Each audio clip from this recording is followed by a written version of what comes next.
AMB Properties is Quincy's largest apartment rental company with hundreds of units available. They offer short-term and long-term rentals with 1 up to 4 bedroom apartments. AMB Properties meets the needs of its tenants with care, compassion, and a quality of service that exceeds expectations. AMB Properties also has a convenient tenant app for you to do your payments or make repair requests. Give them a call today. A&B Properties, 217-919-8080, Quincy.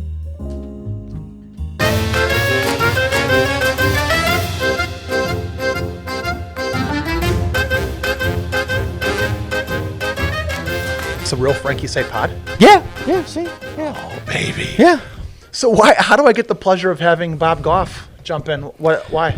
Well, I think in light of, we don't do a lot of national stuff here. You know, we just kind of stay away. We stay on our lane with covering state and local government in Missouri and Illinois. But I think the last few weeks we've seen of the presidential election, the presidential campaigns, I think that we're probably going to start covering this in some fashion, and we're going to call it Electile Dysfunction 2024.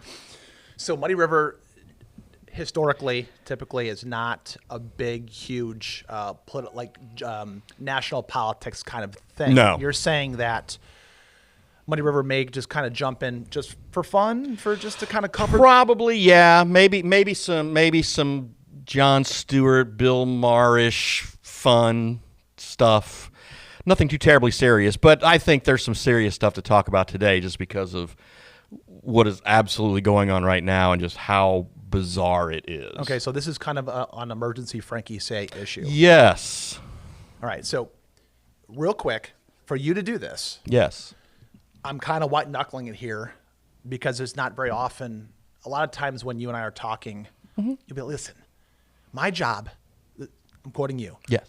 Bob Gough says, it's my job to cover Quincy and the surrounding area as far as we can in the surrounding area because people in the area want to know what's going on around here and what you're doing. You're pivoting a teeny tiny bit today. Yeah, state and local government is our bailiwick. So, but I think with just the seismic shift that we had when as we saw the first presidential debate and what a train wreck it was for the president.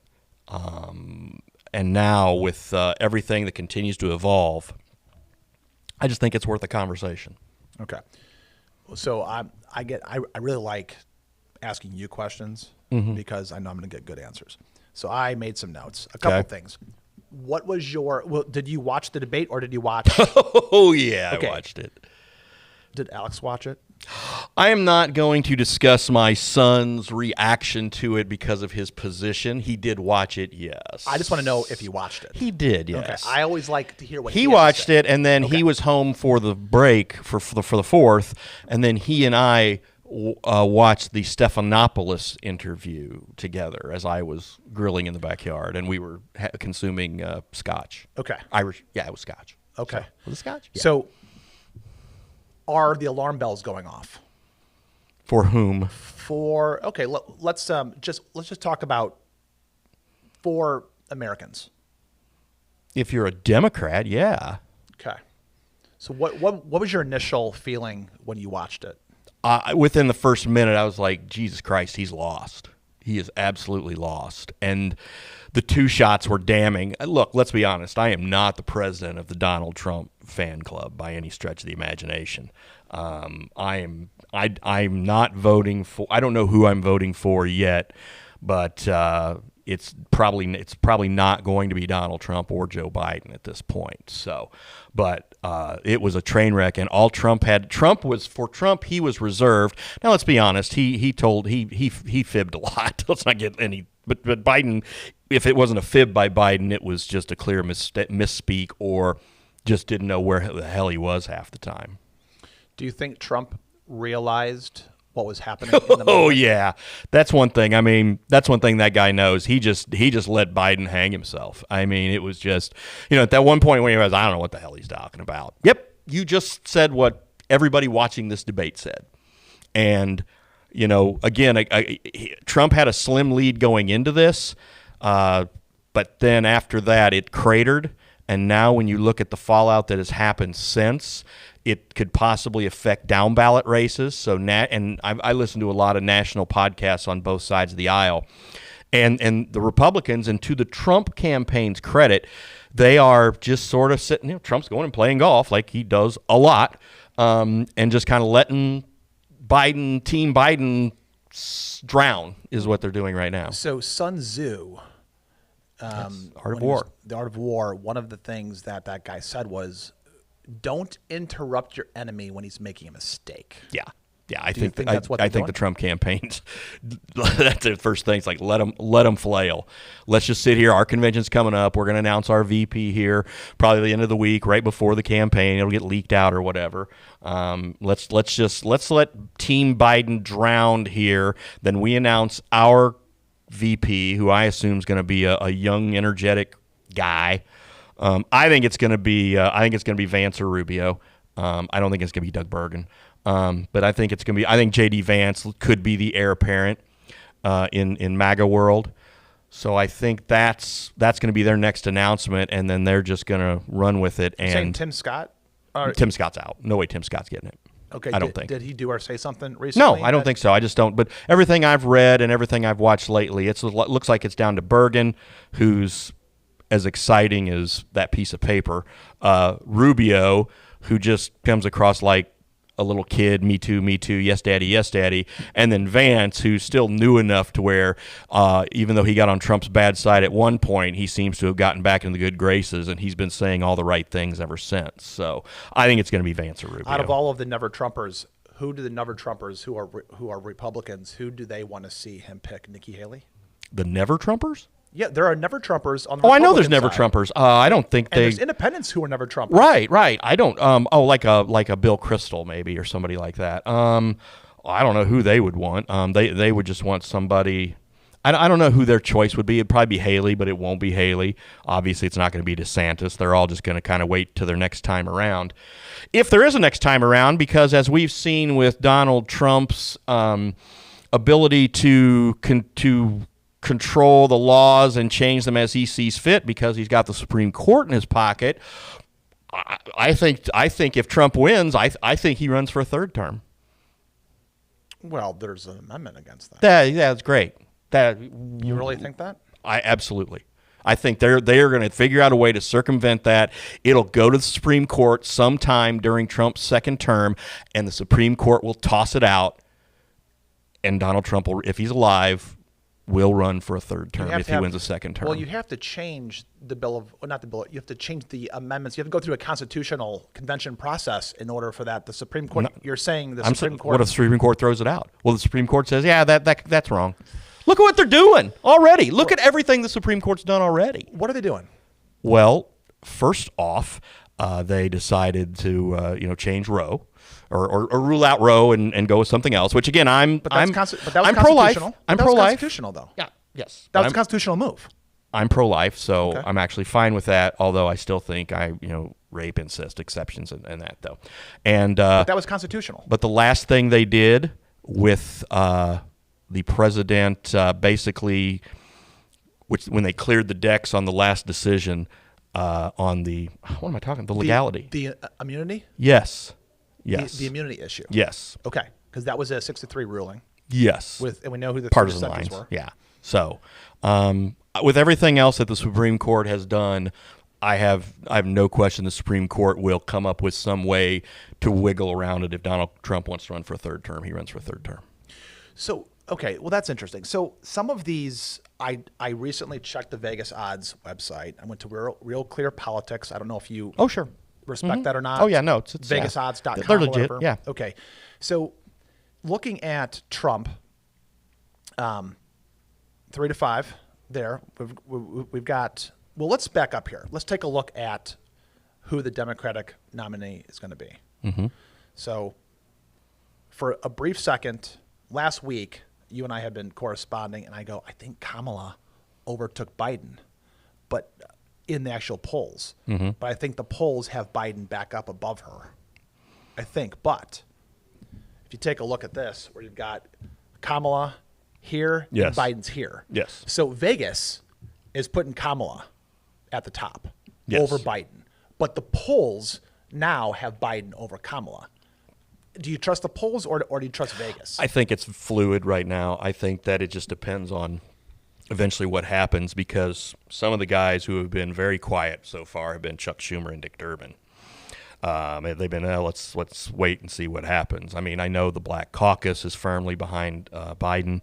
I know the speaker is, not speaker, the minority leader is.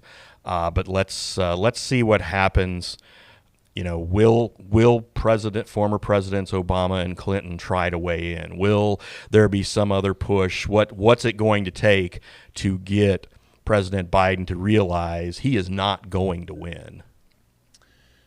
All right. So I've got a couple of questions. Just your opinion. Sure. Just spitballing here.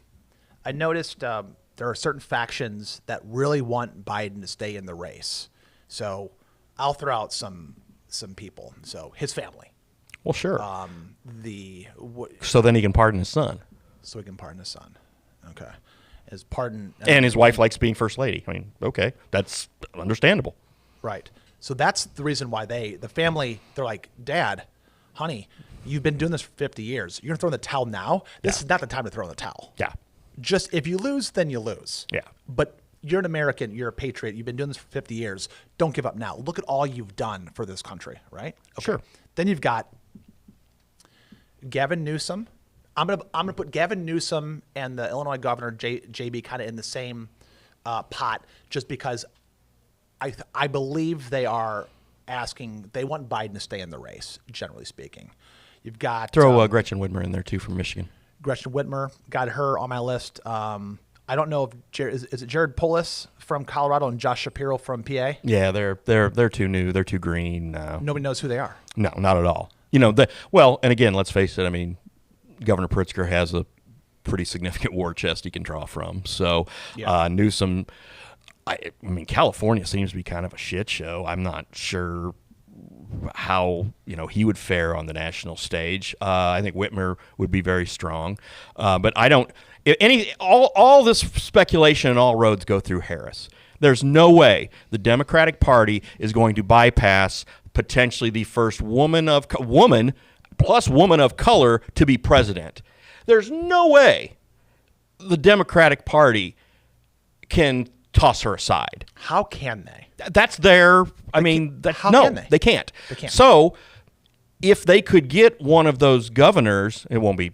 I would not assume Governor Pritzker, although I stress I have no inside knowledge.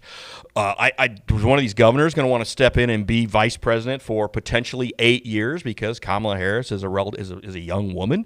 I don't know. So who do they bring in with her that gets them? That's going to be just geographic. Illinois, they're going to win Illinois. They're going to win California. Why pick them? Does she pick Whitmer? Do we have two women on the same ticket? Can the United States do that when, yes, we have a female vice. We just now got our first female vice president.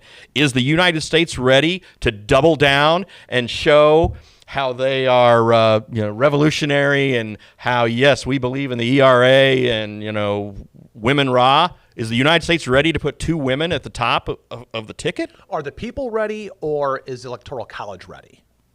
It's not necessarily. Is both. That necessarily the same? Both. It can be, I guess. But man, those look like two. So here's a biased opinion.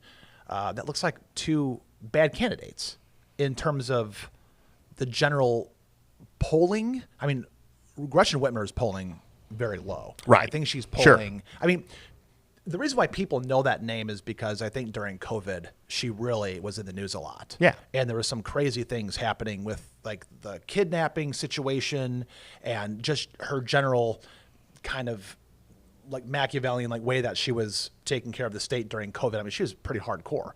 She's definitely a progressive. We're talking about two very progressive women in, in the Democratic Party. And again, I just don't know if the country's ready to put two women. I mean, we just now put our first woman, a heartbeat away from the presidency. Are we willing to put two women there yet as a country? I don't know if that's what it takes. If that's what the people who fear and loathe Donald Trump, are they going to do that? I think they might, because let's face it. I think if if Biden wasn't as flawed as he was, if Biden was 10 years younger, I think that he'd be. I think anybody else at this point could be 10 points ahead of Donald Trump in this race, just because of the baggage that he brings with him, and because people are like, man, we're tired of the drama. We don't. No thanks. Yes, you're going to have your 40%. His 40%. You're going to have the 40%. We love Trump. We're ride or die. We're going to have the 40% who are anybody but Trump. And then you've got this 20% of the country that is just sitting there going, what the hell are we going to do? Because let's face it, a majority, we can have the 40-40-20 split, but I promise you that the majority of people, if they could say, we want somebody besides both of these two guys, but we don't know who it's going to be yet, would you put two fresh-faced, brand-new people up here? I'm guessing maybe not a majority, but a lot of this country go, yeah, get these two jokers out of here. Interesting. Do you besides the abortion thing? Let's set that aside, because I don't want to talk about that. Besides that, what do you think America dislikes the most about Trump's policies? Do you have any sense of kind of what America doesn't like about his actual policies? Because I asked a question on social media the other day, and my question was, okay, put aside grabbing women by the... Put aside his personal baggage. Put aside that stuff. Which is a freaking freight car full. It's a lot. It's a lot. I mean, the man is an outlaw. Many people, we are not, and again, and many of his supporters, look, we're not electing a saint. We know who he is. We know what he is. We have many people who now say, I'm voting for the felon. Hey, they don't care. That's a fact. This gentleman is going to get at least 45 to 48% of the popular vote. I mean, still think whoever the Democrat wins is going to get the popular vote. Will win the popular vote. No matter what. Because that's the way it happened. I mean, look at history. Look at the last few. I mean, we've had two presidents go in who have not had shares of have not had the popular vote. Why? It's happened. Yeah, and it's gonna happen. It might happen again this year. So I think when you look at, people look at where we were pre-COVID, and the economy was humming, things were going great. Yes, Donald Trump was on a fast track to win a second term, and then COVID hit, and then the world changed. And again, I'm not going to debate what COVID was or wasn't. It's just, it happened. It's done. If you get it now, get your medicine, rest for a week, you're fine.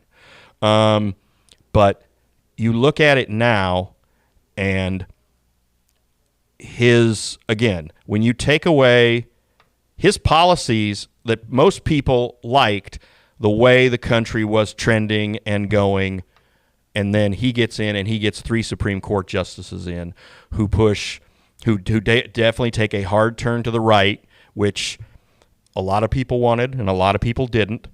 Are we going to say that the reversal of Roe is that are the people who were the pro-choicers, are they mad enough to boot, to say, no, we're still not, you screwed this up, no, you're gone? Is there still enough of them? Is there still enough anger? Because ever since then, Republicans have struggled in other elections, statewide and midterm, across the country. And when states have gone in to try to tweak their own state abortion laws, they have become more liberal across the board. The pro-choice movement has won several of these individual state races, where not every state. I mean, Missouri still clamped it down pretty good, but Kansas and some other states were able to, okay, we can still do this procedure. So to your point, let me kind of flesh some of what you're saying. It's very hard to talk about what policies people don't like that Trump has.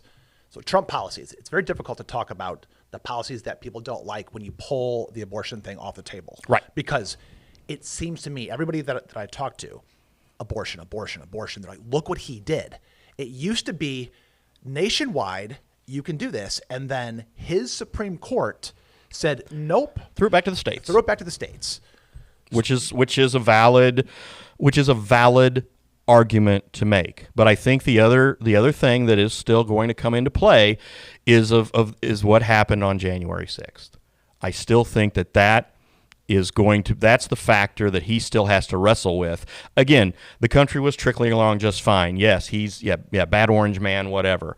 But then when he did not hand over the reins of power like we have always done for the most part. I mean, Gore v. Bush, that changed a little bit. But when he failed to do that, I think that, you had a lot of people who jumped off the Trump train at that point. Now, a lot of them have come back on. But when that happened, they're like, okay, dude, come on. We have a couple of basic tenets here, and you didn't follow this one. So he did hand it over. He just made it difficult. He did almost everything he could to block it. I mean, he asked his VP, say, hey, I need you to not certify this thing. Yeah, and he also went to Georgia and said, find me some votes. And so no, he definitely did not hand over.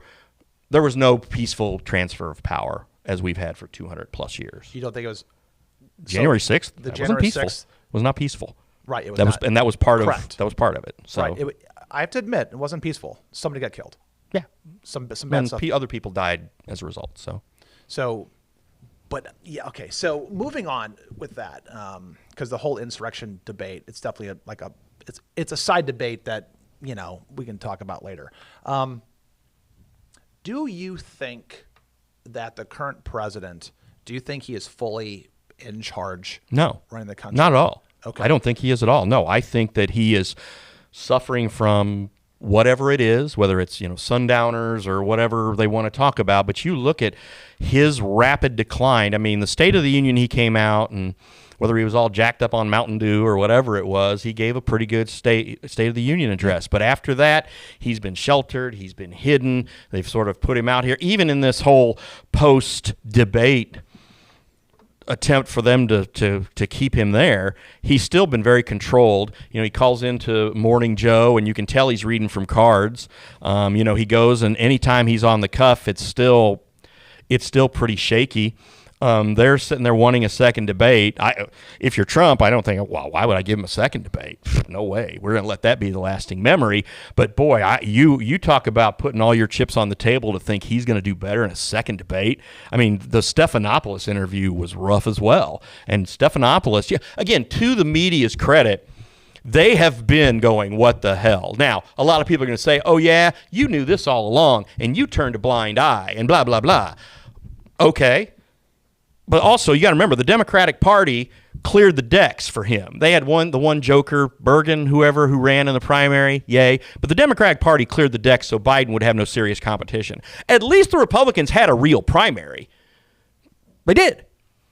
And Donald Trump prevailed. The Democrats did not. They did everything they could to protect and prop up Biden. Why? Because of what we're seeing now. He could not have handled the rigors of a campaign had he had to go against Gavin Newsom, J.B. Pritzker, Gretchen Whitmer. Had there been that sort of thing, he would have struggled, and we would have seen this. I got to tell you, the way that I'm translating what you're saying something. It's a very big deal what you're saying, okay? And you're not saying it, but you're saying it. The DNC made this decision. We're not going to let RFK talk. We're not going to let Bobby Kennedy. We're not going to give him any Secret Service protection. We're going to kick him to the curb. We're going to kick to the curb every other voice inside our party. Yeah. Is that not subverting democracy? It's the party unifying behind the incumbent, as they are wont to do. That's a very nice thing to say. I'm being very polite. You're being very that's what polite. happened. That's what I mean, yeah, they're like, look. But again, they did everything to protect and propped up this guy. And again, the good State of the Union performance made everybody go, oh, okay, he's maybe he's got a little bit of his fastball left. And then the debate came, and it was like within minutes, I had people texting me, and I was texting them, and it's like, WTF, oh my God. Yeah, you enjoy Reed. Oh. Everybody was texting her too. Bob, I got to tell you, I think that the people who are telling the other side, so I'm just going to say it, I think the Democrats are telling the whole entire world that Donald J. Trump is subverting democracy. Meanwhile, they are subverting democracy. And I got to tell you, the subversion of democracy is the real threat to democracy. Well, you've got, I mean, Bill, again, like I said, Bill Maher and Jon Stewart have both called this out since it happened, but still, they're both. But even, I mean, they're both. Maher has said, "I'm going to vote in Biden's head in a jar of blue liquid before I vote for Donald Trump." And there are a lot of people who are definitely like that. But you still, again, I still think you've got a good 20% undecided in this country who could go either way. And I think that if Biden stays in, Trump wins. And I think if anybody else who's got a pulse gets in on the Democratic side, I think they have an excellent shot to win. I don't know if they can overtake him. Can Kamala Harris beat him? Trump won't debate her. No way. No way he has a debate with her. He stays as far away as possible. Why? This woman, no. So can she make that leap? Because I think it's her or nobody else. I just don't see them saying, okay, we've got... Now, it's funny because in Europe, we just had Great Britain and France who crank out their elections, boom, boom, 6 weeks, 2 weeks, boom, done. We have to have this whole coronation and this whole blah, blah, blah. There's still 6 weeks to the Democratic primary. They could say, okay, Biden says, I'm out, jump back in, I'm freeing my delegates. Now, I wouldn't think he'd do that. I think he's going to give them to Harris. But if that happens and then you decide, okay, then whoever jumps in, and it's like the round of the NFL playoffs or whatever, where you say, okay, these 4 people are in, they're going to debate, they're going to do this, we're going to get down, and we're going to get to Chicago. Do you think the DNC is waiting for the judge to sentence Trump? No, I don't think that has any bearing on it at all. Nothing? No, I don't. And Trump's not going to get sentenced. I mean, so what if he gets sentenced? He can still win. He can still win and pardon himself, and he's at 1600 Pennsylvania Avenue. I don't think that has any bearing right now, especially with the Supreme Court ruling regarding what a president can and can't do now when they're in office.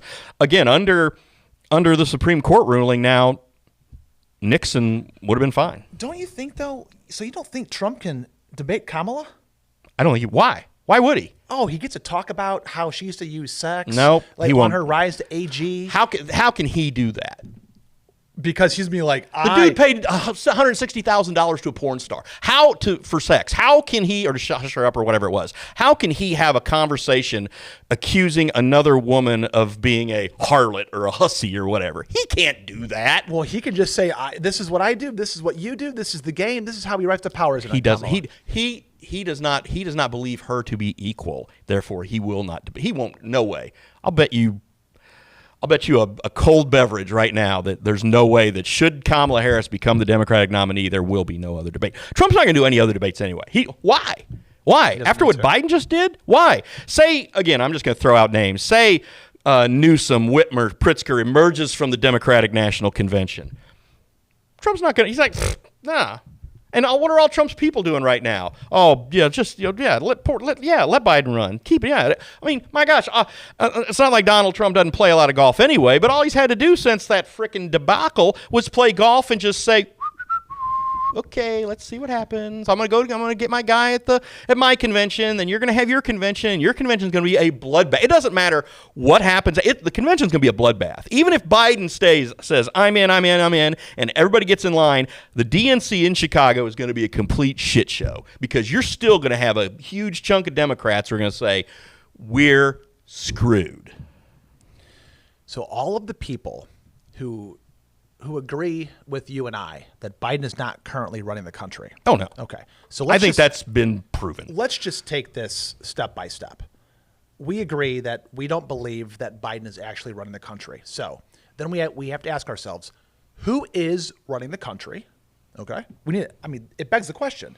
If we're saying that we don't believe that he's doing it, is it one person or a group of people? It's the team. It's the chief of staff. It's the senior staff. That's who's running the show right now. So unelected bureaucrats. Sure. Okay. So if of all the people who how many presidents really do you think have run the country? Well, let me put it to you this way. You think George W. Bush ran the country? I think Trump ran the country infinitely more than Biden is running the country today. That could be a fair statement. No, he was firing people left and right, saying I'm in charge. He went through Comey. He fired the FBI director. He went through press secretaries like I go through a beer. It was like absolutely. Boom. But so this begs the question along this process, Bob. If the people who are publicly for Biden, and they can also admit that he's not running the country, can't I jump to the end conclusion that says that the people for Biden, knowing that he's not running the country, are saying, I'm okay with 4 more years or 1 or 2 more years, whatever it's going to be, to at least get a chance. I'm okay with our country not having a leader when Russia is pounding Ukraine. Sure. When it's all about power. It's all about power. It's all about power with these people. It's all about keeping power. Again, that's the way it is with the first lady. That's the way, it's all these people. It's like, we want to keep power. We don't want to give it up. No, the days of, LBJ not running for it's not going to happen. And again, that's when you talk about not giving up power. That's why I say, get ready for what happens when Donald Trump becomes president and then he decides to go for that 3rd term. Do you think the Electoral College, in their infinite wisdom, I'm winking at you here, do you think that if it's Trump-Biden, do you think they will go against, going against the will of the people as far as the Electoral College process goes? So you mean because the electors can actually vote for whom they want? Yeah, is what you're saying? Yeah, they can. Gosh, who knows? That's a great question. Because as far as national security goes, yeah, what if? So assume the Dems rack up the most popular votes, and assume that the Electoral College is faced with this decision with, man, I'm being told to vote for Trump, but I know I can't do that because he's going to destroy democracy, as opposed to another Electoral College as part of the electorate says, well, so here's the thing, what do? Trump is going to destroy democracy, but right now we don't have a strong constitutional republic. I know that the current president is not in control. We're screwed no matter what, and they have to just make their own decisions. This is one of the hardest choices they're ever going to have to make. Sure. Ever. Yeah. In the history of the country. Oh, yeah.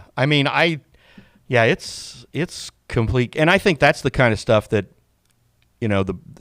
again, once you get into the politics at that level, and once you get that taste of power, you don't want to give it up.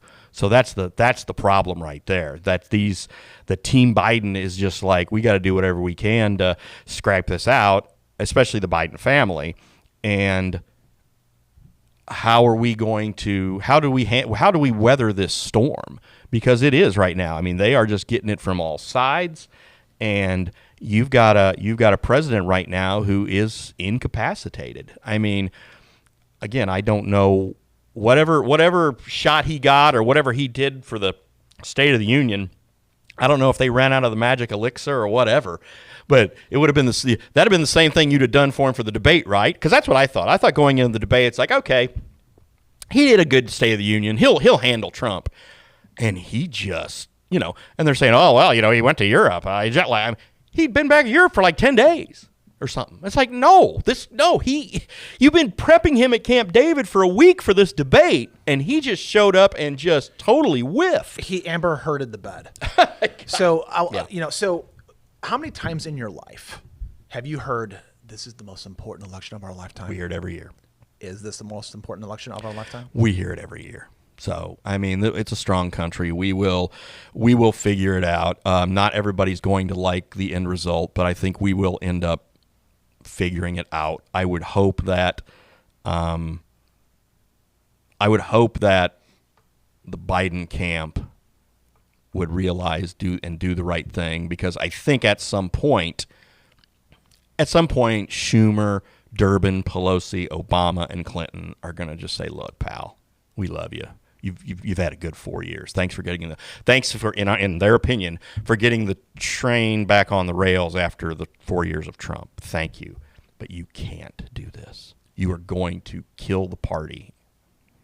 And maybe they'll say you had a good 50 plus you've served your country more. Been in the U.S. Senate since the early 70s. Yeah. So, but again, he's been so defiant, and so I'm not going anywhere. But I think at some point those party elders are going to have to sit him down and say, we're screwed. If you don't do this, he's going to win again. You can't beat him. It's like Adrian screaming at Rocky, you can't beat him. You can't win. You can't win. You can't beat Mr. T. Oh, Adrian. Yeah, but he could, because he had Apollo Creed in his corner.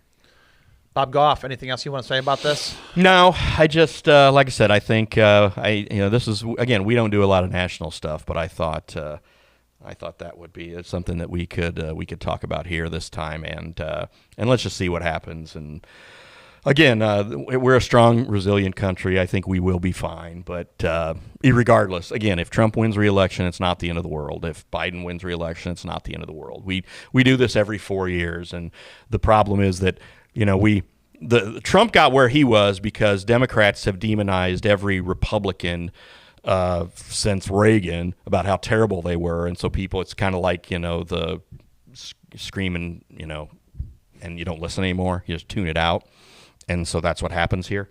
But again, we are a strong, resilient country. We're going to be fine. But I think the next few months are just going to be off the rails. Well, hopefully we can progress in a nonviolent way as a country and let the process work. And whatever happens on Election Day, hopefully it works out in the way that it should. We'll see what happens. And I'm looking forward to Muddy River stuff over the next 3 or 4 months. I'm kind of excited that you're going to go ahead and do that. I'm just going to dip my toe in. I'm not going to. The rest of the staff, they can cover and handle all the local stuff. And of course, I still do that too. I sat through a very exciting county board meeting last night. Yeah, but I think we'll kind of look at this a little bit and see if we can put a little perspective on it. Well, thank you for coming. Thank you for doing the emergency, Frankie say, and thank you for the hat. I love the logo. Sweet. I love what you did. It's really nice. It's my new summer hat. Nice. Thanks, buddy. Wear that when you're coaching soccer. I will. Thanks.